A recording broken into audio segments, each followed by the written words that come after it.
In this video, we're going to talk about the front flip full twist. This is generally the first dives that we start to deal with where we are somersaulting and twisting at the same time, which is always a challenge. It can be a little bit daunting to try to figure out how we're going to teach step by step through this process because there's a lot going on. The first step, we have to assume that our diver has solid front jump skill, front dive, and front somersaulting.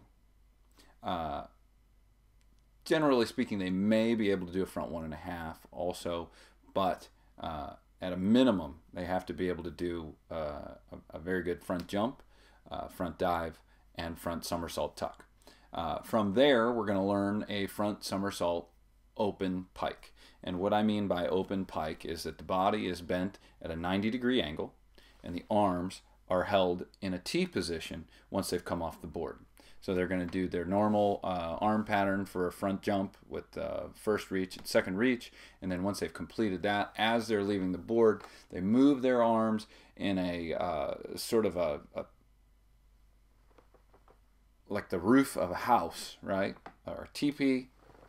Narrow to wide throw. They hold their arms in a T through the flight of the dive, all of the somersault, all the way until they land on their feet. Important elements of the front somersault open pike are really head position as they leave the board is super important. If they drop their head as they're pushing off the board and look down toward their feet as they're pushing, that can tend to cause them to pull back in toward the board, which is really worrisome because that ends up with your shoulders and your head over the end of the board as you finish your somersault, which can be very creepy. So we want to avoid that. How do we avoid that? We make sure that the diver is watching the end of the board as they do their hurdle.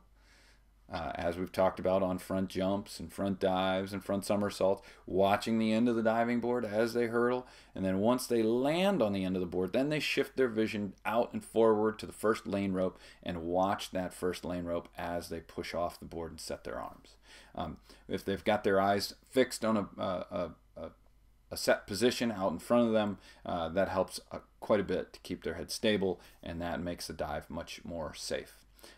They have to push and throw while they're coming off the board to make sure they generate enough somersault, and it is important that they do generate adequate somersault because we don't want a somersault that's just barely making it around and then we're going to try to add a twist to it. We're going to borrow momentum from the somersault to complete the twist. If we don't have enough somersault to, momentum to make the somersault, and then we start borrowing momentum for the twist, we're going to end up with kids landing on their behind or on their back, and that's not going to make them easy to teach in the future because they're going to be a little bit skittish. So good strong somersaults, a little bit long, a little bit over-rotated, holding their arms in a T the entire flight through the air.